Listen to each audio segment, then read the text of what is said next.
Olá, doutora Juliana.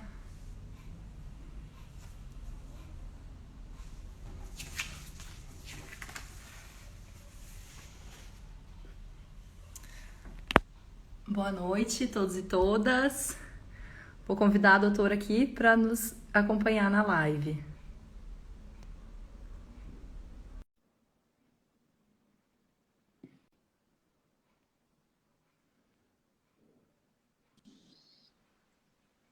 Tudo bem? Olá, tudo bom? Boa noite. Boa noite. Só vou posicionar aqui o celular. Uhum. Olá, boa noite. Vamos esperar mais um minutinho ou dois só para o pessoal ir entrando. Tranquilo.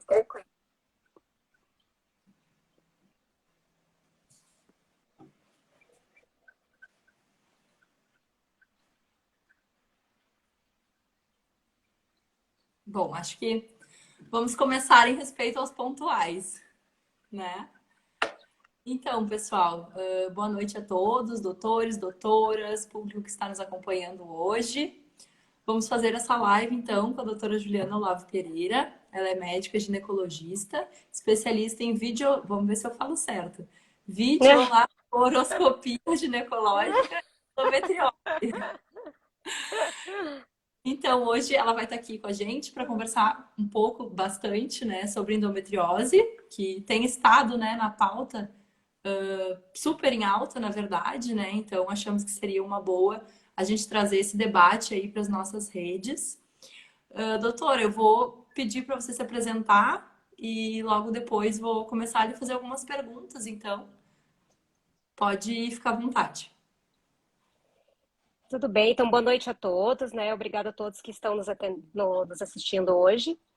Meu nome é Juliana Olavo, né? Eu sou ginecologista de formação. Minha subespecialidade é cirurgia ginecológica minimamente invasiva e nisso está incluso cirurgias para endometriose, né? Que a gente tem bastante expertise, né, nessa área. Realmente é um assunto que entrou na mídia, né, de uma forma bem importante nas últimas semanas, por conta da cantora Anitta, né? A gente fica muito chateado de escutar, né, a história dela, a experiência que ela teve, mas a gente, por outro lado, fica feliz que é um assunto que tem se tornado importante, né? E para realmente as pessoas acenderem esse alerta e as pessoas começarem a prestar atenção nos seus próprios sintomas, naquela dor que elas estão sentindo e verificarem que aquilo não é algo normal, né? Que precisa de uma investigação e às vezes pode ser algo patológico e que demanda de algum tipo de tratamento específico, né? Então, é muito importante esse tipo de divulgação. A gente tem em março, é chamado de Março Amarelo, que é o mês de conscientização da endometriose, né? E todo março a gente faz bastante, a gente publica bastante, a gente divulga bastante sobre a doença, né? De uma forma que toda a população, não só os médicos, né, das diversas especialidades, como também as próprias mulheres, tenham uma compreensão sobre a doença e puderem identificar algum ponto-chave que demanda algum tipo de investigação específica, né? E infelizmente antigamente os médicos, né, os ginecologistas, os clínicos, né, toda vez que uma mulher se queixava de cólica menstrual, né, eu olhava para elas e falava assim, não, mas isso é normal, né? Toma um remédio, isso é normal. E assim os anos vão passando e muitas verificaram que não, isso na verdade não era normal, era uma doença, né? E precisava de um tratamento. Sim, a gente vê pelo próprio relato, né, da cantora, que ela passou Uhum. por diversos médicos, diversos especialistas antes e todos diziam que não, que era normal, que era aquilo ali mesmo, né? Eu vou iniciar então te fazendo umas perguntinhas básicas, né, do que seria então essa endometriose, né? Quais os sintomas gerais assim da doença, como funciona normalmente o tratamento. E depois disso, a gente abriu uma caixinha de perguntas, tanto no nosso Instagram da VMed Pós, quanto a doutora no Instagram dela, né? E surgiram perguntas bem legais. Então, nesse segundo momento, eu vou ler essas perguntas e a gente vai conversando conforme elas vão, eu vou falando sobre elas. Combinado. Então, o que é endometriose, né? Então, várias pessoas perguntam, até próprias mulheres com endometriose, é difícil elas compreenderem o que é essa doença, né? Então, basicamente, dentro do nosso útero a gente tem algumas camadas e o interior do útero é revestido pelo endométrio. O endométrio é aquela camada do tecido uterino que responde ao nosso estímulo hormonal. Então, durante o ciclo menstrual, ele vai ser estimulado, ele vai ser espessado, né? E quando não acontece uma concepção, né, cai os níveis de hormônios e ele descama em forma de menstruação, né? Esse que é o tecido endometrial que nós temos de uma forma fisiológica, né, normal, todas as mulheres, né?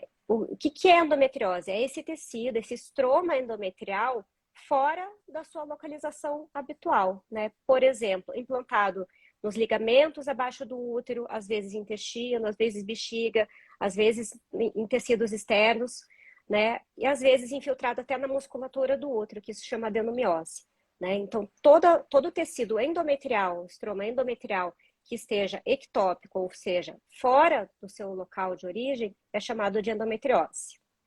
E o que acontece? Como é um tecido que responde à nossa oscilação hormonal, né, ele vai ser da mesma forma, sendo estimulado, sendo proliferando as células, descamando, isso vai fazendo uma reação inflamatória crônica. E é isso que vai causar essa dor, que a primeiro momento às vezes é cíclica, né, durante o período menstrual nessas mulheres, e depois no segundo momento, às vezes ela acaba se tornando constante, né? Ela pode fazer uma destruição tecidual, toda uma disfunção da percepção dolorosa dos nossos receptores da pelve e às vezes pode acontecer de apresentar dores crônicas diárias, né? Mesmo sem período menstrual. E essas dores podem se apresentar de diversas formas. Por exemplo, como uma cólica menstrual, uma dor diária, dor durante a relação sexual, uma dor vesical, né, uma dor para urinar, uma dor para evacuar, né? Então, vários outros desconfortos intestinais também, sangramento intestinal, sangramento pela urina vesical, né? Dependendo da localização da endometriose, pode dar diversos sintomas diversos. A endometriose também pode se implantar em locais raros, mas isso é muito incomum, né? Mas pode se implantar, às vezes, no diafragma, pode se implantar pulmão, existe relatos de endometriose cerebral, né? Então, existe localizações, né, atípicas também diversas, mas não é o habitual. O habitual é ficar na pelve próximo ao útero, né? Esse que é a localização mais habitual da endometriose. E quando ela está restrita no músculo do útero, que se chama adenomiose, né? Então, está infiltrada no miométrio, né? Ela pode, além de dor, também dar disfunção de sangramento, né? São mulheres que apresentam, né, sangramento uterino disfuncional, anormal também. E o que mais é impactante para essas mulheres? Além da dor, né, como ela pode fazer uma doença, né, ovariana também, né, ela pode se implantar nos ovários, e por uma série de outros mecanismos, ela também pode levar à infertilidade. Então, essas mulheres, além desses sintomas álgicos, né, de terem que lidar diariamente com dor, né, ou de uma forma cíclica com dor, na hora que elas tiverem o desejo de uma gestação, muitas vezes elas não conseguem essa gestação. Então, além dessa dificuldade de dor, também esse peso de não conseguir engravidar na hora que começa a tentar.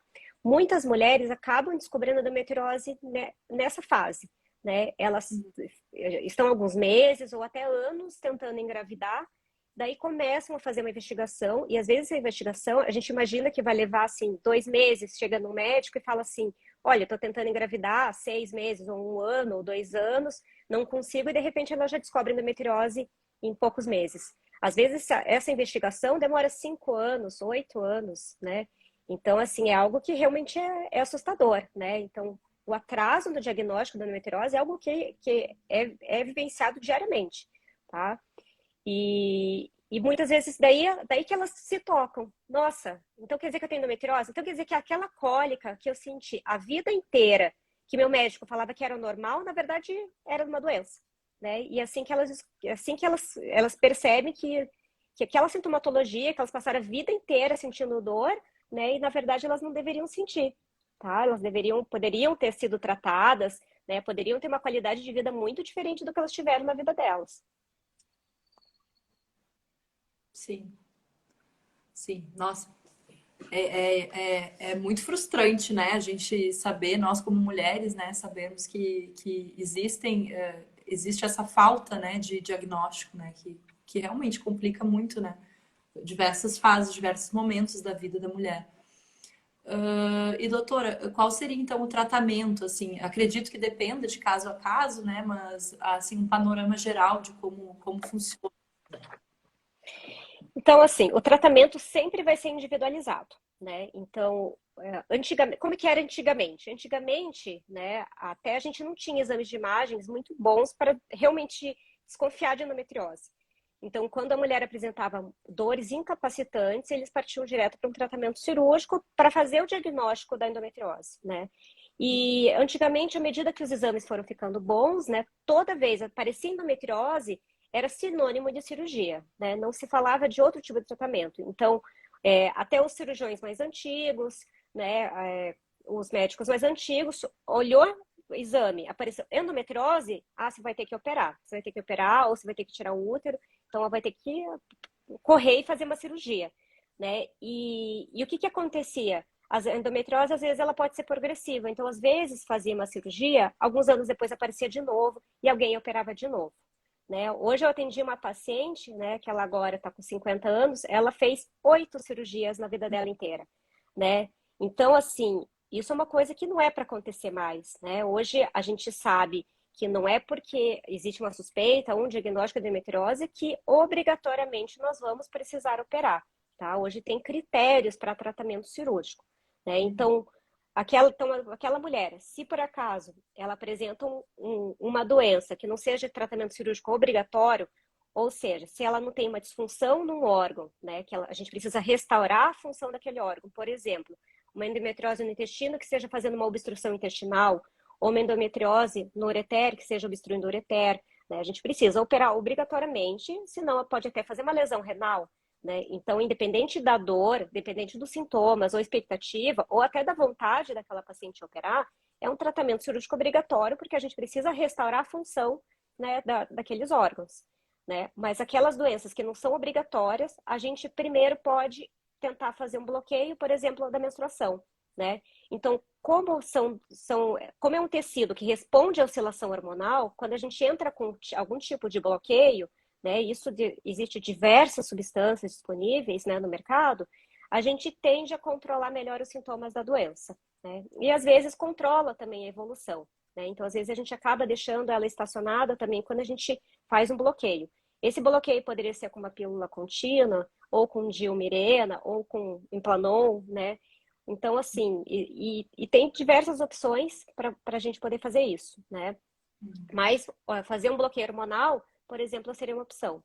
Quando a gente entra com bloqueio e mesmo assim aquela mulher persiste com dor, daí a gente está habilitado para fazer um tratamento cirúrgico, porque aquela mulher não respondeu ao tratamento clínico, né? E a gente parte para um tratamento cirúrgico e vê se a gente consegue melhorar a dor daquela paciente, tá?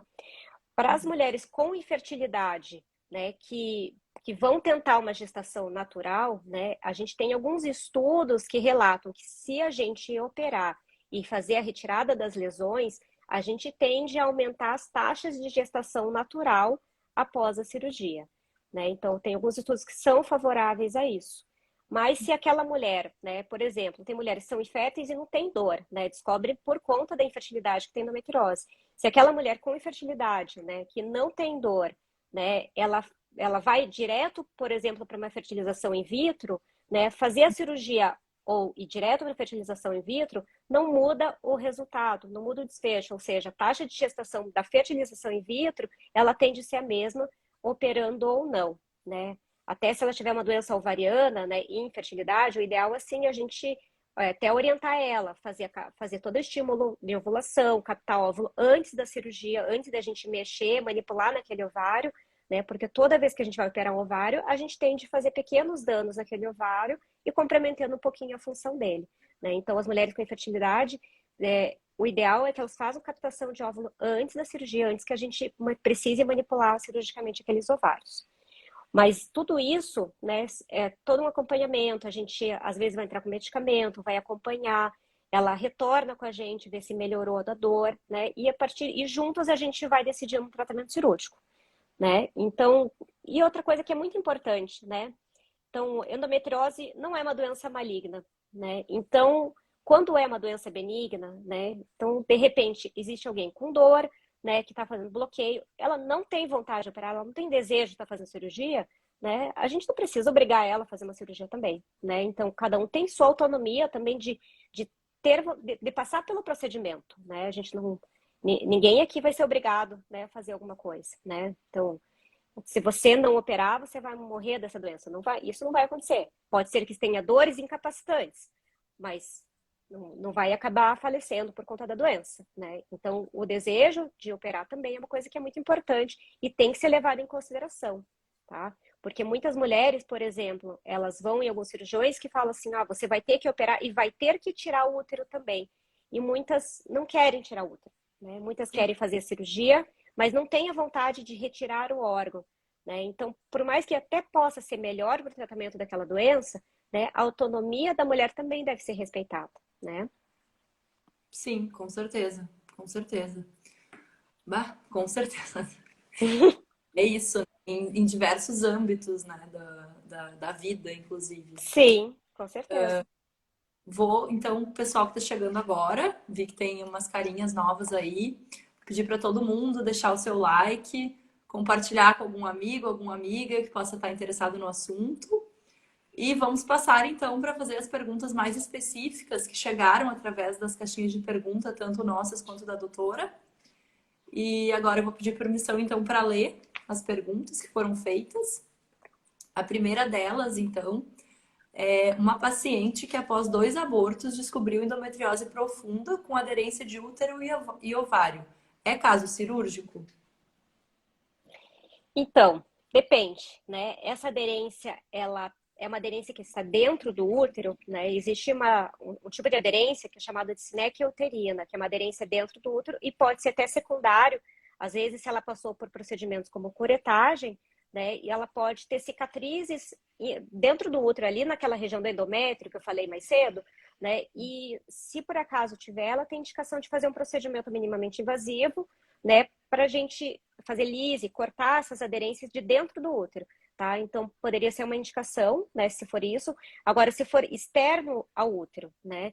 Então, a endometriose, né, não pode não ter sido a causa desses abortamentos, né? Então é difícil a gente dizer que foi culpa da endometriose. Então, normalmente a endometriose ela vai causar infertilidade, mas não abortamentos de repetição, tá? Então, é necessário continuar a investigação, tá? E ver exatamente o que está acontecendo. Se de repente essa aderência não pode ser dentro do útero, que daí sim poderia levar também a abortamentos, tá? Sim, certo, perfeito. Mais uma pergunta aqui. Paciente relata dor na relação sexual, cólicas fortes e sangramentos, porém na ressonância não é possível identificar endometriose. É possível ter a doença e ela não aparecer nesse tipo de exame? É possível, né? Então a gente tem que lembrar que os exames de imagem, lógico, exames de imagem podem ser muito bons e pode ser tecnicamente de uma qualidade ruim também, né? Então pode ser a qualidade do exame, mas a gente vamos considerar que é um exame de uma excelente qualidade, né? Um exame técnico muito bom. A gente também tem a endometriose superficial, né? Então temos a endometriose profunda que vai aparecer nos exames de imagem, mas a gente vai ter endometriose superficial que não vai aparecer em exames de imagens. Esse tipo de endometriose a gente só consegue identificar durante uma cirurgia, olhando, né, fazendo o diagnóstico visual das lesões, né, e acabar tratando até no mesmo momento. Então, por exemplo, para essas mulheres que têm uma sintomatologia que, assim, é a cara da endometriose, né, então, assim, todos os sintomas que têm o aspecto de endometriose, mas não fecham o diagnóstico com exame de imagem, não é nada absurdo a gente optar por um tratamento cirúrgico para tentar identificar a lesão, né? E às vezes tem lesão mesmo, tá? E acabar fazendo a retirada. Então, a sintomatologia, a dor, ela não é lesão dependente. Às vezes a gente imagina que doença grave vai ter muita dor e doença leve pouca dor. Mas na endometriose isso não é verdade. Então, mesmo pouca doença pode causar muita dor e muita doença às vezes não causa nada. Às vezes a mulher não tem dor nenhuma, tá? Às vezes ela descobre por infertilidade e às vezes nem isso. Às vezes ela descobre sem querer por um exame de imagem no futuro, né? E de repente ela se assusta e tem uma endometriose muito extensa, tá? Então, dor é algo assim que a gente precisa. O importante da endometriose é a gente tratar a dor, tá? E não Sim. tratar a endometriose, a gente tirar a dor, dar a qualidade de vida, né? E às vezes é por uma doença superficial também, né? E se de repente ela tem uma suspeita, às vezes o ideal é pensar num tratamento cirúrgico para ver se realmente tem a doença e para ela poder fazer um segmento e um tratamento a longo prazo. Uhum. Entendi. Mais uma aqui. Ah, sim. É possível que as dores causadas pela endometriose cheguem até o ciático? Olha, na verdade, assim, tem lesão que ela pode ficar profunda o suficiente até realmente acometer o nervo ciático. Então, ela Uhum. pode, a endometriose profunda, ela vai, dependendo da extensão dela, ela pode chegar até o nível profundo da pelve e realmente englobar o nervo ciático. Então, tem diversas cirurgias, tecnicamente muito difíceis, né? Que a gente precisa dissecar até realmente toda a parte nervosa e chegar até o ciático e acabar retirando essa lesão. E daí são mulheres que apresentam, né, dor ciática que todo mundo conhece, né, aquela dor que trava a perna, né, de uma forma crônica, né, e às vezes elas acham que é apenas osteomuscular e às vezes existe uma lesão da endometriose que está causando a sintomatologia delas. Mas é importante lembrar, pode ser que ela tenha endometriose e também uma doença osteomuscular, né? Então, o mais comum é que graças a Deus, o que é comum não é grave, né? Então, as endometrioses mais graves são mais incomuns, né? Então, a maior probabilidade é que ela tenha endometriose e também tenha uma disfunção osteomuscular e que causa uma irritação ali no pensamento ali no ciático, causando toda a sintomatologia. Mas, sim, é possível ter endometriose no nervo ciático, sim. Sim. Sim, de todo modo é necessário fazer essa investigação, né? Sim, uhum. E com bom exame de imagem, porque a gente precisa de um bom radiologista para fazer esse tipo de diagnóstico. Sim. Próxima pergunta. Após o procedimento, acho que tem a ver um pouco com algo que tu mencionou mais no início da live. Após o procedimento cirúrgico, qual a probabilidade da doença voltar? Essa pergunta a gente recebeu várias. A endometriose é uma doença muito heterogênea, né? Então, da mesma forma que a sintomatologia dela pode ser diversa, né? A forma de comportamento dela também, né? Então, muitas vezes, o que é o mais comum, o normal da endometriose? É uma doença progressiva, tá? O mais comum é que a gente observa é uma doença, uma lesão pequena e ela progride, né, conforme os anos vão passando, né? Normalmente ela não é agressiva, então um crescimento muito rápido em curto espaço de tempo, mas existe relatos de doença agressiva, então crescimento muito rápido em tempo curto. Existe doença estacionada, mesmo sem nenhum tipo de tratamento, aquela doença que fica estacionada por anos. E existe, inclusive, relatos de doença regressiva. Existia uma lesão de tantos centímetros e ela acabou reduzindo, mesmo sem tratamento. É o mais comum? Não é, tá? Depois que a gente opera, o que é comum? Às vezes a gente escuta pacientes que foram operadas, né, e acreditam assim, eu operei e elas acreditam que acabou, né, esse problema nunca mais vai existir, né, e elas estão curadas 100% da endometriose. Pode ser que elas nunca mais retornem com lesão? Pode. Né? Da mesma forma que a gente não sabe como que ela vai se apresentar, não posso dizer que isso seja impossível.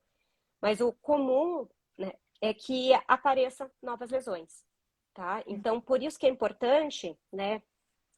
Eu não quero que ninguém se assuste, né? Depois de fazer uma cirurgia e falar assim, meu Deus, daqui a alguns anos já vou ter de novo. Mas tá com dor, o ideal é operar, fazer uma cirurgia muito bem feita, retirar todas as lesões, né? Para melhorar os sintomas de dor, né? E continuar fazendo um acompanhamento anual para ver como é que estão as dores, né? Se em algum momento vai precisar fazer um exame especializado, se de repente vai entrar com algum medicamento para fazer um bloqueio hormonal ou não, né? Ou quem sabe, a gente espera muito no futuro que tenham outros tratamentos, né, que sejam não hormonais, né? Hoje tem mulheres que não querem estar fazendo tratamento hormonal e muitas não podem, elas têm contraindicação específica. E daí é um pepino, né? Então, existem mulheres que não podem usar nenhum tipo de hormônio, né? E como é que a gente faz com essas mulheres? Então, a gente tem a necessidade de novos tratamentos para controle da endometriose, né?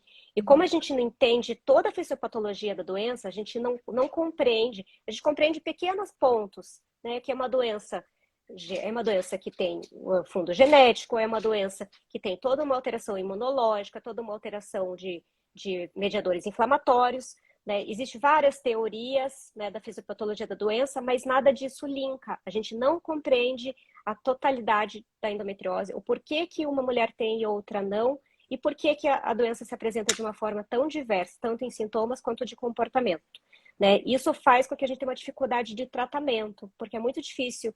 A gente não consegue achar um tratamento para controlar a endometriose porque a gente não entende como é a doença, né? Mas a questão é, né? Fui divagando, né? Fui fugindo. A questão é, Tá ótimo. não é porque operou que nunca mais, né?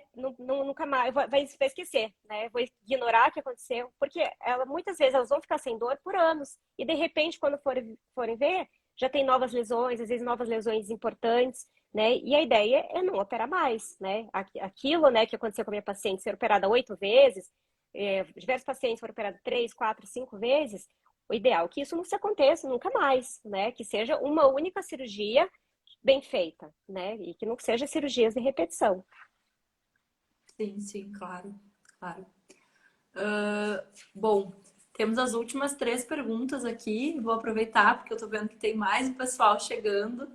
Uhum. Deixar um like, compartilhar com algum amigo, amiga que possa se interessar pelo tema. Estamos aqui com a doutora Juliana, falando hoje sobre endometriose, então, tirando várias dúvidas e também respondendo algumas perguntas que foram chegando, né, durante quando a gente abriu caixinha de pergunta, tanto no nosso Instagram quanto no da doutora. Eu vou passar então para a próxima pergunta, que seria a diferença, então, entre endometriose e endometrioma. O endometrioma é um cisto endometriótico, né? Então é muito comum, por exemplo, nos ovários, mas pode ter em outros locais. Geralmente cisto mesmo com conteúdo, né? Que a gente fala um conteúdo de chocolate, né? Que é clássico, né? Do que chama endometrioma ovariano, né? Então quando a gente abre ele tem um conteúdo bem espesso, né? Cor de chocolate mesmo, parece um cremezinho de chocolate, né? Esse é justamente aqueles sangramentos, né, que ocorrem por conta do estímulo daquele tecido endometrial que está fora do útero. Então ele insista e fica esse conteúdo meio mucoso, né, dentro desse cisto. Isso que se chama endometrioma, né, mas não deixa de ser endometriose também. Ah, sim, sim. Então tem uma relação aí, Uhum. certo? Mais uma pergunta aqui.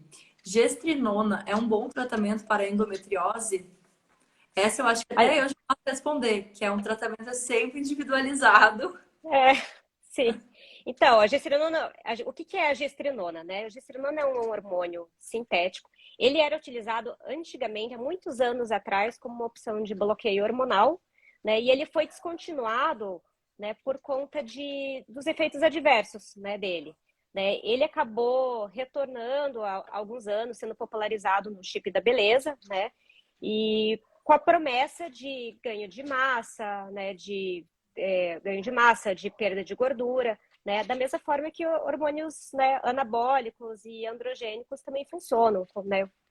Principalmente, né, aquelas pessoas que fazem uso recreativo, né, em academia, né, ou esportes também, tá? Então, assim, o que é importante da gestrinona? Ela vai funcionar para endometriose? Ela vai. Por quê? Porque ela vai fazer cair o estrogênio, tá? É a função desse medicamento, tá? Então, caindo o estrogênio, ela tende a melhorar os sintomas da doença, sim, tá? Mas ela tem efeitos adversos que a gente não pode desconsiderar, né? Então, ela pode fazer efeito adverso como qualquer medicamento androgênico, como hipertrofia de clitóris, né? Mudança de timbre de voz, faz toda uma alteração da parte de colesterol, né? Então, isso é uma coisa que, para a gente entrar com esse tipo de medicamento, tem que ser de exceção, tá? Nós temos outros bloqueios que, por mais que não façam toda essa publicidade de, olha, você vai ganhar massa com esse bloqueio hormonal, né? Você vai ganhar massa ou vai te ajudar na perda de gordura, né? Eles têm muito menos efeitos adversos, né? Eles são muito mais seguros para a nossa saúde, né? E algumas mulheres, né, que já fizeram uso de implante, elas brincam, falam assim, não sei qual que é a beleza, mas eu tô inchada e cheia de espinha, então eu não e cheia de pelo, então eu não entendi aonde que tá a beleza. Mas muitas mulheres, assim, que precisam de um bloqueio muito importante, que ele faz um bloqueio estrogênico muito grande, então ele tende realmente a melhorar os sintomas da doença. Né? Algumas mulheres que já tentaram diversos tipos de combinações hormonais sem resposta, né, de repente seria uma opção para elas, tá? Mas ao meu ver, é um medicamento mais de exceção para algumas pacientes e não é para todo mundo, tá? Sim, sim. Eu tinha falado que tinham mais 3, mas na verdade agora tem mais 2, então eram 4. É. A próxima é a seguinte: dispositivos intrauterinos são uma boa opção para prevenção ou para quem tem endometriose? Seria o Dilmirena, né? O Dilmirena, ele é uma opção sim, né? Ele faz uma ação local, né?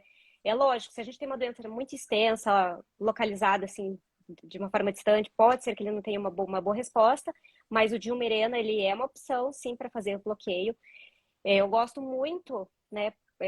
Eu gosto muito assim de sempre entrar de menos para mais, menos hormônios para mais, né? Então é uma boa opção para a gente entrar, fazer um bloqueio, né? Um bloqueio pequeno, com pouca influência no organismo daquela mulher e ver se a gente consegue melhorar os sintomas da doença. Né? E a gente tem a opção do Mirena, né? Outro dispositivo seria o Implanon, né? Que é o implante de contraceptivo, né? Que ele tem 3 anos de duração, é colocado no braço, né? Também é uma opção para endometriose com baixo nível de hormônio, né? Com menos mínimo de hormônio possível, né? O Dilcailina, que é um DIU novo, né? É um DIU que a gente não sabe, né? Pode ser que ele tenha ação? Não sabemos, né? Ele é um DIU mais novo, não temos estudo para saber se ele poderia ser efetivo nos sintomas da endometriose, né? Pode ser que para algumas mulheres tenham, mas isso não temos ainda uma literatura para poder fazer ou indicar esse tipo de tratamento.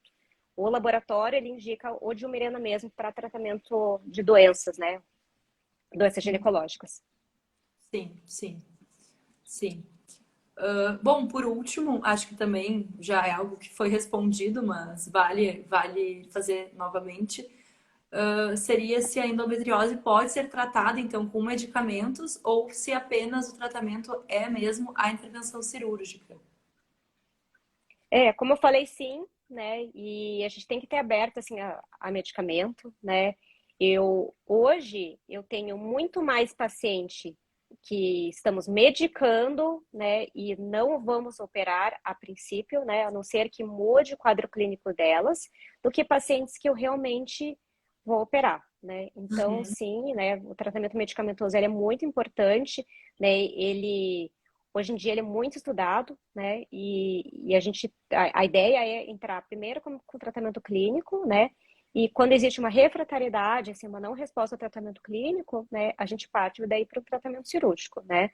A não ser que tenha aqueles critérios, né? Aquelas doenças mais graves com tratamento cirúrgico obrigatório mesmo, né? Ou aquelas mulheres com infertilidade que a gente quer tentar melhorar a taxa de gestação natural delas. Também é uma possibilidade para ir direto, né, para o tratamento cirúrgico antes.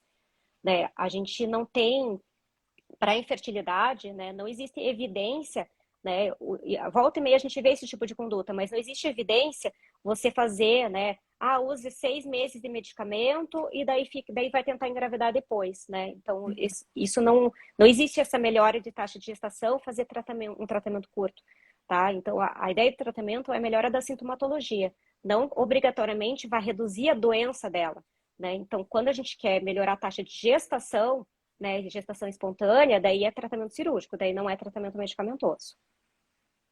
Sim, perfeito, perfeito. Bom, as perguntas que surgiram foram essas, basicamente. Eu queria deixar um espacinho, caso você queira concluir a sua fala, né? E desde já agradecer, né, a disponibilidade de estar com a gente hoje, né? Muito obrigada. E vou deixar aí um espacinho para você, enfim, se despedir, dar mais uma última palavrinha, fica bem à vontade. Então, eu queria agradecer a todo mundo que nos assistiu, né? Antigamente esse era um tema que a gente que trabalha com endometriose é apaixonado por endometriose, né? A gente gosta muito do tema, mas a maioria das pessoas não gostam, nem dos outros ginecologistas, nem das mulheres. Então, nunca foi um tema assim que realmente foi colocado como, né, como se fosse um highlight, né, dentro dos temas, por exemplo, em congressos, né? Ou dentro de temas ginecológicos em locais com ginecologia geral. Né? Então, a gente aproveita essa oportunidade que as mulheres estão preocupadas se poderiam ter ou não essa doença, né, para realmente a gente fazer esse diagnóstico. Né? Então, a média de diagnóstico da endometriose é de 9 anos. E isso é uma coisa que não pode acontecer. Né? Então, todos os dias eu vejo mulheres que não conseguiram engravidar, né, e descobrem endometriose já no extremo da vida reprodutiva delas, e muitas vezes elas não vão conseguir atingir o objetivo delas, né? E muitas mulheres estão há 10 anos, 15 anos com dores incapacitantes, achando que ela deveria apenas tolerar, né, aqueles sintomas. A gente tem que lembrar assim, o que é viver com dor, né? Então, viver com dor vai impactar no trabalho delas, vai impactar em todos os relacionamentos interpessoais dela, tá? Vai impactar no relacionamento afetivo dela, tá? A gente tem estudos, né, do quanto a endometriose causa disfunção sexual masculina, né? Porque a gente fica pensando, nossa, aquela mulher sente dor na relação. E aquele parceiro dela, né, que ele está ali vivenciando aquela dor na relação, né? Então, aqueles homens, eles têm uma taxa aumentada de disfunção, né, sexual também, né? Porque eles têm um relacionamento afetivo, né? E estão vendo aquela mulher que eles amam sentindo dor continuamente, né? E algo que é para trazer algo bom para ambos está trazendo algo ruim, né? Isso causa uma disfunção sexual em ambos, né? Tanto que o meu tema eu estou fazendo mestrado nessa área, né? Na área de sexualidade com endometriose, né? E temos muitos estudos, né, nesse sentido. Então, desde o relacionamento interpessoal delas, trabalho, família, amigos, né? Isso causa, a longo prazo, vai causar transtorno de humor. São mulheres que têm índice aumentado de depressão, de ansiedade. Tudo isso por vivenciar a dor crônica, né? Então, não é algo pequeno, não é algo leve, tá? Medicamentos comuns, muitas vezes, não têm uma boa resposta para essas mulheres, tá? Então, é algo que a gente realmente tem que valorizar. Eu faço um apelo, inclusive, para os colegas ginecologistas, né, que de repente, quando aquela mulher se queixar de uma dor, né, eles realmente valorizarem essa queixa e indicarem um bom exame de imagem, né, então, uma boa investigação para, de repente, fechar um diagnóstico para aquela paciente e ela ter uma qualidade de vida melhor no futuro, tá? Então, eu agradeço muito esse espaço, né, eu gosto muito de falar sobre isso, né, e eu espero que cada vez mais as pessoas entendam melhor sobre a doença e esse diagnóstico não se torne mais assim tão tardio. Com certeza, com certeza. Novamente, então, muito obrigada pela disponibilidade. Obrigada a todos e todas que nos acompanharam hoje, né? E é isso, uma boa noite a todos. E qualquer dúvida, enfim, sobre o assunto, sobre o tema, podem mandar tanto no nosso Instagram quanto no Instagram da doutora, que a gente vai seguindo fazendo esse contato, né, para disseminar a informação, né? Que eu acho que isso é super importante, super relevante.